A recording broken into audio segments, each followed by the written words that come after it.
Hello, everyone. Good afternoon, and thank you for joining us on the program Healthy Living. I'm Adesu Wausawage, and today we're going to be talking to some health experts who are going to be educating us on how to go about living a healthy life. So, all my guests, incidentally, are going to be joining me via Zoom. And the very first person we're going to be talking to today is a personal trainer of over 20 years experience, a former squash international icon. He's a weight loss program expert, muscle tone, functional movement, biomechanics, nutrition, and all of that. And he's going to be joining us from the UK. Please welcome Daniel in Naholo as he joins us today from the UK. Hello, Daniel. What's up? Yeah, what's up, man? How you doing? Hello. Can you hear me? Can you hear me? Yeah, I can hear you clearly, yes. Okay. It's a pleasure to have you join us this afternoon on the program. It's fantastic to be joining Okay, this. let's quickly take a short break. I think we're having issues with the voice now. Just hold the line, Daniel. I'll join you briefly. Daniel. PD, let's take a short break, please.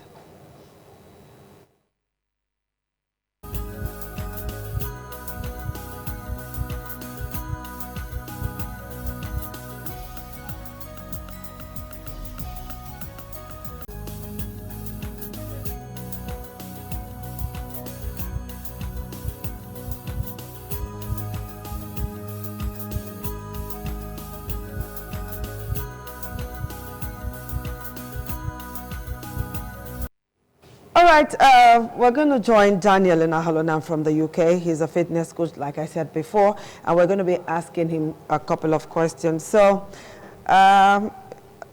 if Daniel is ready, then I am ready for him. I'm great. So, are you ready to talk to me now, Dan? Okay, so let me quickly. It's a pleasure to have you join me this afternoon. So, as a fitness coach, I want you to tell us how exercise can improve our mental health and reduce stress. I know you're not in Nigeria, but in Nigeria, I can tell you for free that a lot of citizens are going through plenty of stress. And this has moved or pushed some persons into committing suicide, mental depression, and all of that. So I want to know, as a fitness coach, how can exercise help us to improve our mental health and, of course, reduce stress?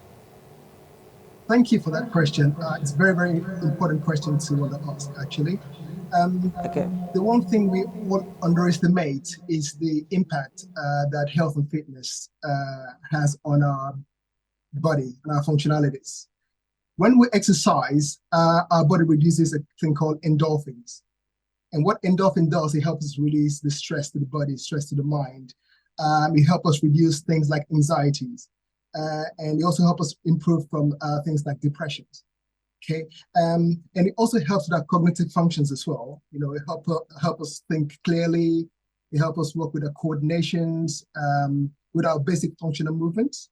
So it's highly, highly important and advisable that we collectively, globally, we should be all start exercising and making sure we give it our best, even if it's a couple of hours a week. But by spreading that time out to get some good functional training sessions would definitely help improve our functionalities, especially reducing endorphins from our body. It could even be a dance class, as an example. That helps with every significant aspect of mental health, which I think is being downplayed quite a bit by people in general. So it's a very, very great question to start this segment. Other question. So what is the best way to create a workable routine for one's fitness to improve life? Okay, again, this is a very common question that I get asked a lot of the times. The best way to look at this is first understand what your lifestyle is and try to set up a realistic target that would help you ensure that you have some level of consistency. Again, you need to adjust the programs and adjust the intensity based on your introduction to training. I mean, there are people who would never train ever in their lives, and they would have to want to come on this journey, either to help reduce the stress level or reduce the cholesterol, or to help lose weight, or to help maintain their heart conditions. So it's very, very important that one decides on the journey and to set a very, very realistic goal as to what they're trying to achieve. And if possible, at least the help of an expert who would help advise and draft a realistic program anywhere between 30 minutes to 40 minutes of training per day. And it could be from going for simple walks. It could be just walking up and down the stairs. You don't necessarily need to be in a fitness studio, in a fitness environment to achieve this. It all can be done remotely and from the base of your home. But just it's all about moving and getting some functional movements in. The mistake people make, and I want to highlight this very clearly, is that most people will fail or will give up exercising after 2 weeks. It's the very, very common thing that we see out here, in the sense that people have set themselves a very, very high bar in terms of what they're looking to achieve, and it's not realistic. So I think 3 elements need to come into this. It needs to be fun. It needs to be achievable, and it needs to be something that you can do up to 4 times a week. So if it means only going for a walk around your compound, or if it means playing football with your kids, or if it means going for a stroll, a bicycle ride, just anything that gets your heartbeat anywhere between the 60% to 80% percentile. And the way we calculate that is 220 minus the age, roughly. That would help you work out what your training zone should be. And I think as long as you're working within those training zones 4 times a week, the changes would happen. It may be gradual, but I think ultimately it comes down to setting yourself a realistic target, something that you know you can continuously maintain and be consistently be able to achieve, be it by yourself or with friends. It's all about that movement. It needs to be fun. If you lose that element of training, then there's no way you're going to continue with it. So I think fun element has to be part of it. Realistic challenges have to be another part of it, and so forth like that. Who are suffering from underlying ailments like diabetes, hypertension, cancer, and all of that. I read from somewhere that exercise is pretty good for them, but then with this underlying ailment, would they be able to do something strenuous, or what do you recommend? I would definitely recommend they start from there needs to be an assessment. If it's somebody who's never trained ever, they need to have some level of assessment from their general practitioner, or they can consult a personal trainer for the first assessment. They have to be a regular, a registered trainer so that they know what they're doing. I don't know how it works back home, but I think it's very, very important we have somebody to help you establish what your strength levels are and also what your cardiovascular functions rates are. Once you understand these, it's very, very easy to get into training. And I would highly recommend that you have a combination of cardiovascular training and weight training. Now, here comes the misconception from a lot of stories that you hear. People think when they do weights, they're going to get bigger, they're going to get too strong and stiff, that they're not going to get good functionalities. But actually, that's not true. It's highly important that you do more weights, actually, because we need our muscles. We need to have more muscles to help us during our times of need, in terms of our struggles, and as we get older.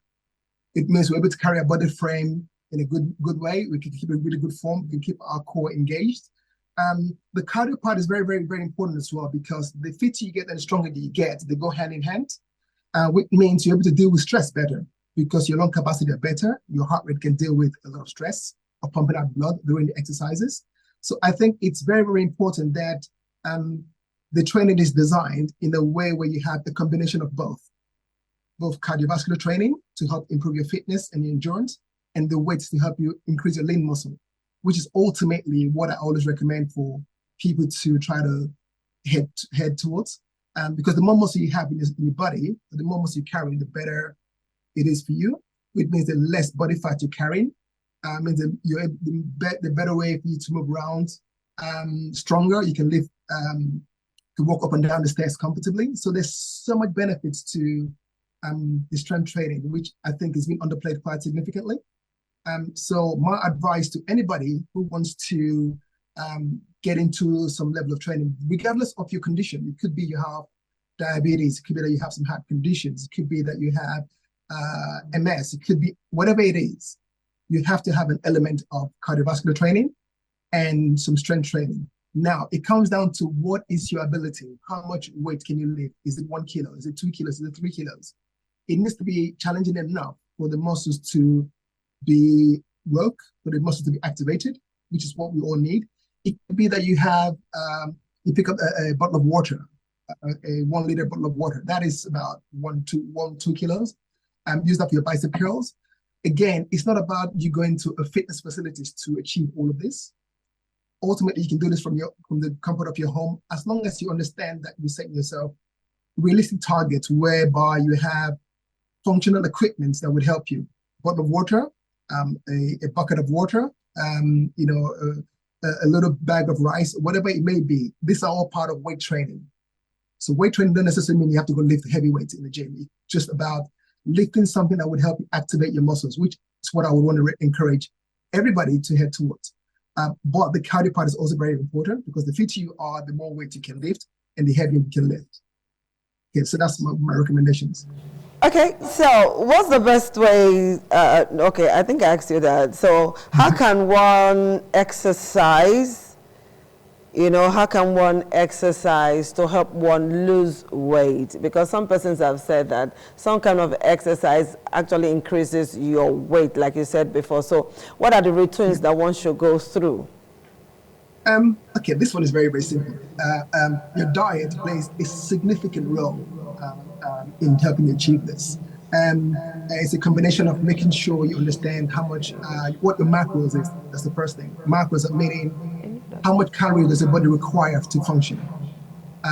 For example, in my case, I weigh 85 kilos. My daily calorie intake is 1,600 calories. So I know that I need to be in a 500 calorie deficit every week in order for me to maintain my weight, right? So for somebody who's looking to lose weight or try to get leaner, I'll always say the first thing you need to do is understand what is your weight, what is your height, and what are your circumference measurements from your belly button to your hip and to your neck. Once you understand this measurements, it's all down to your food. And I cannot stress this enough. It's all about how much protein you're taking before bedtime or in the day. Are you just loading up on carbs? I know back home we all like our big carb, we're a high carb nation. It's all about cutting down a little bit on the carbs, upping the protein, and making sure you have healthy fat in your meals. And if you can get these three combinations locked in, everything else is pretty easy. But ultimately, in order for you to lose weight, is down to what goes into you, which is the volume of food that you eat, the portions. If you can trim that down, combined with some level of exercise, 3-4 times a week, your body will change. There's no way that will happen if you make these little changes. The mistake people make, they think, if I exercise, I can eat more. That's not necessarily the case. It means you're basically working out and just loading up, sometimes even more. So the best way to approach this is to cut down a little bit on your meal, making sure first you understand your macros, that you know what your body requires to survive, and then try to get yourself into a calorie deficit every week. I always recommend for ladies, you want to be in 2,000 calorie deficit, which will roughly give you about half a kilo weight loss per week. For guys, I always recommend between 3,000 and 3,500 because guys carry more weight, and we require that level of energy. That is just genetics. It's not gender. Is just genetics where we're built naturally. So comes down to what you eat, reduce the portions, and make sure you exercise. Those two have to go hand in hand. And also make sure you understand that your protein has to be on the higher side, because what the protein does, protein is more like an enabler. It helps you move your carbs the way they should go to help you with your replenishment after training, helps you recover better. It helps your body after training, especially after weight training. It helps the muscles recover. So this is what I would recommend, that the food portion is looked at, and also bringing in some good level of exercise. Again, like I said, it could be just walking up and down the street from where you live, or playing in your backyard, for example, or playing football with your kids, or running up and down the stairs multiple times to get your heart rate up. And you only need to do this for about 25, 30 minutes a day, which I think most of us can afford. Once we understand this concept, I think losing weight or maintaining weight, it's a very, very simple process. It only comes down to discipline. If you're able to understand that it's a small sacrifice for a better health, that would be the mindset that I would go with. I don't know if that helps you, Tom. I'm so happy to know that I don't have to register in a gym to get a workout for myself. All right, now, so before I let you go, Daniel, what are the benefits of regular exercise for overall health and well-being? I'll tell you, great question, by the way. So, the benefit of exercising is not just to look good, which in my experience is the first thing people come to say, I want to look good, I'm getting married and all that kind of stuff.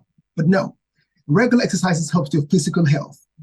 It helps improve your cardiovascular endurance. It helps your blood functions in your systems. You get regular blood circulations when you're under stressful conditions.